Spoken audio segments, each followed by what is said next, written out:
I don't even understand, Elizabeth, why RFK Jr. is even giving that kind of alleged medical advice.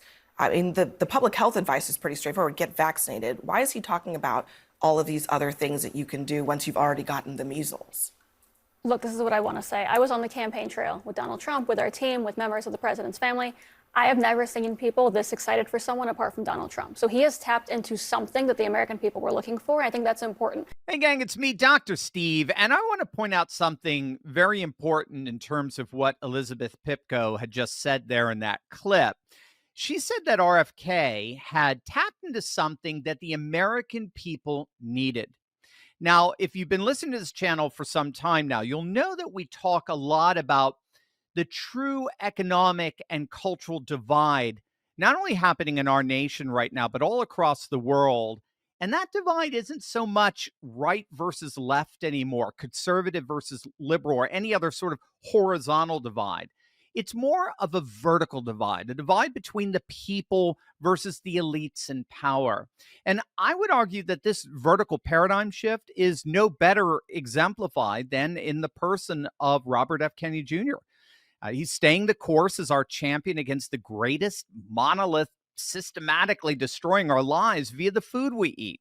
Now, I want you to watch this clip because among the tariff discussions, Trump said that we want our other countries to start buying American meat. And those other countries acutely pointed out that they'd love to, except for the fact that we dose our meat in freaking chlorine. Check this out. President Trump has said he wants more countries to buy our meat and our poultry, but the European Union says U.S. chicken is washed in chlorine, may be unsafe, and they don't want it. So how do other countries process their poultry to prevent deadly foodborne illnesses? Here in the United States, you don't need to disclose whether or not you use that organic wash or you use the diluted chlorine.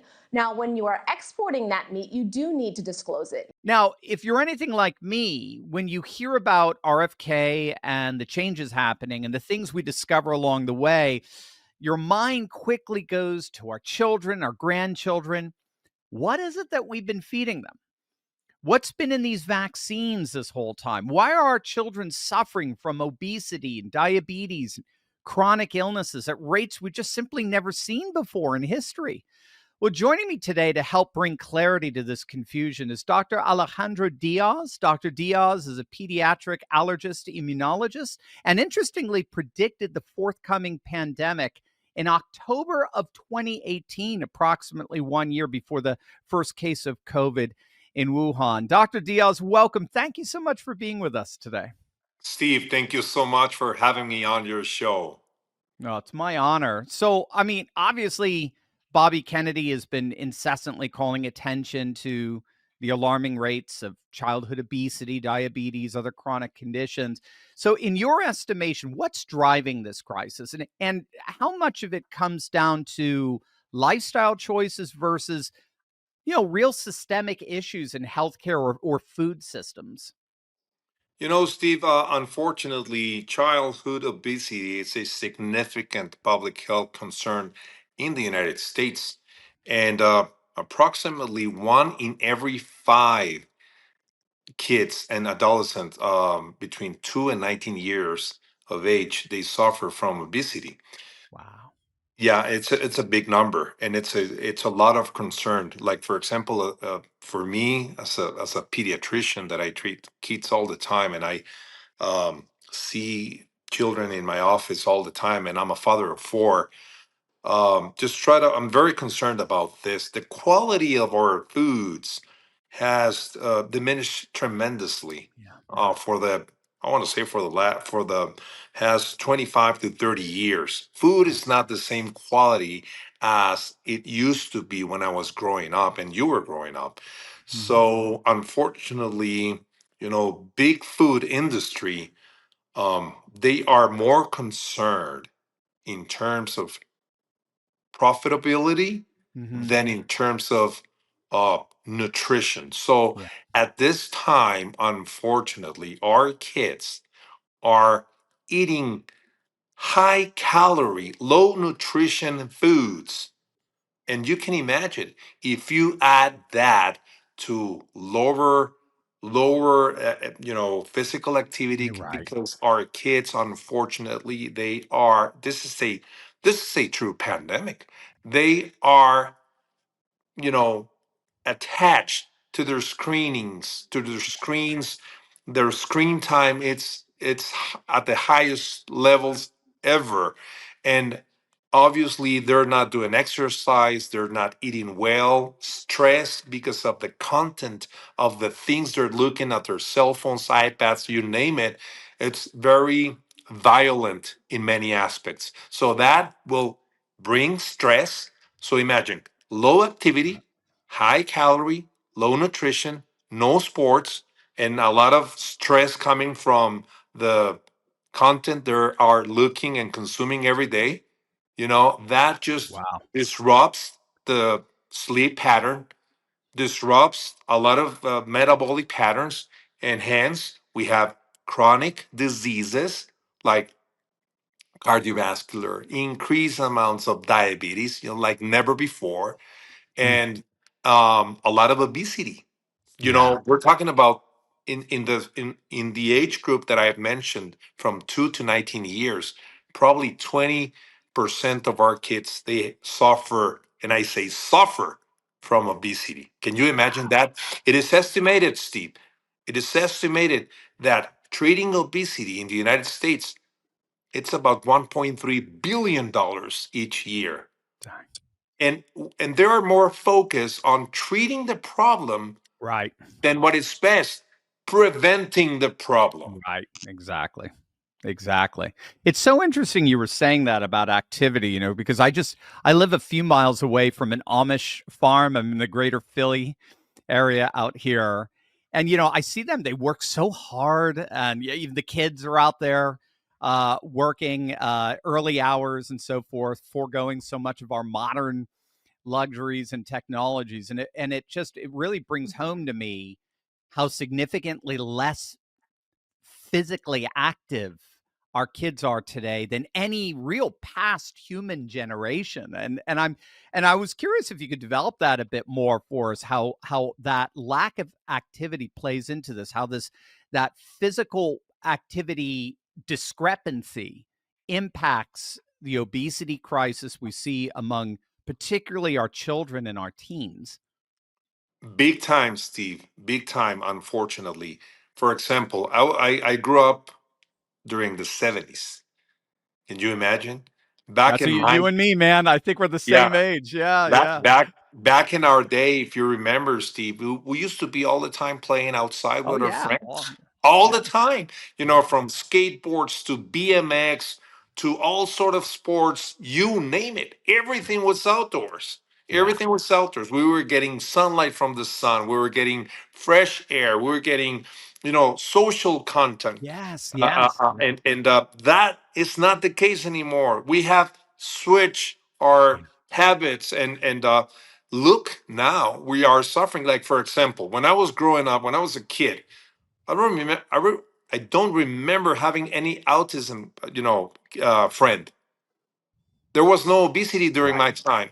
You know, right, there was no. I never knew somebody with diabetes or right. any other chronic disease, and everything is changing, unfortunately, for turning bad.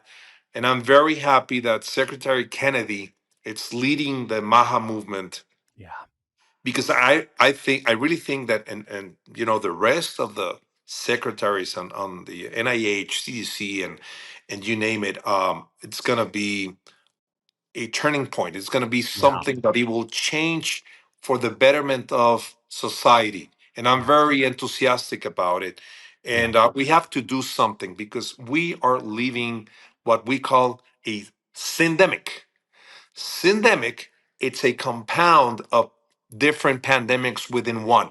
Ah, yep, yep. And we have a pandemic of obesity. We have a pandemic of lack of activity. We have a pandemic of confusion in our kids, in our population. Mhm. And we also have, Steve, what I call a spiritual battle. Yes, yes, So yes, we're living in very difficult times. yes. Wow. I love that. Syndemic, yeah, like symphony, right? It's Exactly. It's yeah, what we call a syndemic, which is a compounding of different pandemics within one big circle. And this yeah, is exactly what's going on worldwide. yeah. And they must be reciprocal too. They're just so as one gets worse, the others get worse, and they do that. Exactly. Yeah, yeah, Exactly. It's what we call a vicious cycle. yeah, yeah. Vicious. Oh, so what are some of the key, basic yet critical nutrients that you see lacking in children today, and how do those deficiencies impact chronic disease? That's a great question, Steve. That's a great question. I see it all the time on my practice, seeing kids and, the pediatric population. You can, we'll see in it from a bunch of different deficiencies, from iron to vitamin D, calcium, zinc, iodine, fiber, and many others, magnesium. I mean, because what I said before, unfortunately, big food, they are more interested in making money Yeah, than providing accurate nutrition for our kids. The future of any society, Steve, by far, it's within our kids. So we yep, have to develop healthy kids yes, from yes, nutrition wise, from mental wise, and physical and yeah, spiritual, yeah, yep, which is very yep, important. So we yep, have to balance it out, everything. And obviously, that lack of nutrients, among other things that we just mentioned, they are contributing big time to the developing of chronic diseases like yes, diabetes, arthritis, um, autism, cardiovascular diseases, yes, and many more. right, right. Oh, it's terrible. Yeah, I mean, it just yeah, it's so horrible, and I like how you keep hammering this notion of these big food and big pharma and so forth, profits over people. That's what's just so tragic about it. And I that's really what it seems to me that our politics of today is. It's not that's what I meant. It's not so much horizontal. It's not left versus right. It's really vertical. It's the people now. Uh, bringing these corporations, bring this mass government and so forth to heel. It's bringing them to account for what they've been able to get away with. We just haven't had any kind of real advocacy there. And you are the chief of pediatric medicine at the Wellness Company, which I love. I'm a huge advocate of the Wellness Company. Everybody in this channel knows that. I think you're all meeting a number of very important needs. So, as the chief of pediatric medicine, what are some of the solutions that you all offer to help get some good stuff in our kids' bodies daily to help them get on a better path so that people can take some action here? Steve, what it's important about our mission, vision, and objective, it's to bring information, valuable information for people, in this case for parents, because they are the one who are making, the decisions for their kids. Who goes to the grocery? Who Right, goes to get the groceries? right, Not the kids. They right, will eat whatever they have available. That's what I said all the time to my patients and to my students and to my residents. So it's important. We have to create a conscience based program that we have to change, because things that have been happening for the last 30 years, they're not helping anybody. right. So we are on a verge of making a new conscience. This is why we have this mission and vision to help people as much as we can with proper nutrition through telemedicine. Like for Yeah, example, we have certain supplements that we have compounded, and they're very good for kids for certain specific deficiencies, or just to boost their immune system. yeah, Look what just happened after the COVID operation, Steve. right, I mean, right, everything changed. right. You know, uh, social distancing, Yeah, lockdowns, yeah, masking, an increase in the incredible amount of vaccinations that now we know, and we knew before, that there will be only chaos after that, chaos Yeah. everywhere. And we're starting to see the side effects and the downsides of those actions. Yes. And Yeah. so, at the Wellness Company, we have certain specific solutions for our kids, like the fruit and veggies gum. You all come in gummies, fruit and Yeah. veggies, I love spike it. support, the sports recovery, electrolytes, and obviously our super immune. So those are good solutions. Those are good products for our kids. And this is the time that we have to create this conscience about health. This is Yes. what I call the wellness revolution. Yeah. Yeah. Yeah. Yeah. It's the Maha part of MAGA, right? It's making Exactly. America healthy again. I mean, we can't make America great again if we're not healthy. Well, that it all starts with our health. That's why I loved that when Trump and RFK joined forces back in August. I said something's going on here. Now this is absolutely holistic. It's going way beyond just the political and the cultural. Now it's actually going to the micro level, to the body. The body is a microcosm of the wellness of the larger culture. And that's what I love about what you're doing at the Wellness Company. And we've talked to so many of your professionals there, and you guys are just so amazing, gang. I mean, make sure to click the link in the description and visit the Wellness Company. You're going to be blown away if you have not seen them before. Their website's amazing, and as you know, I'm a huge supporter and cheerleader for what they're doing in the larger Maha movement and helping us all take back our health. And that's what we're all about here. We're all about taking action. So make sure to click the link in the link in the description below and do precisely that. Take action.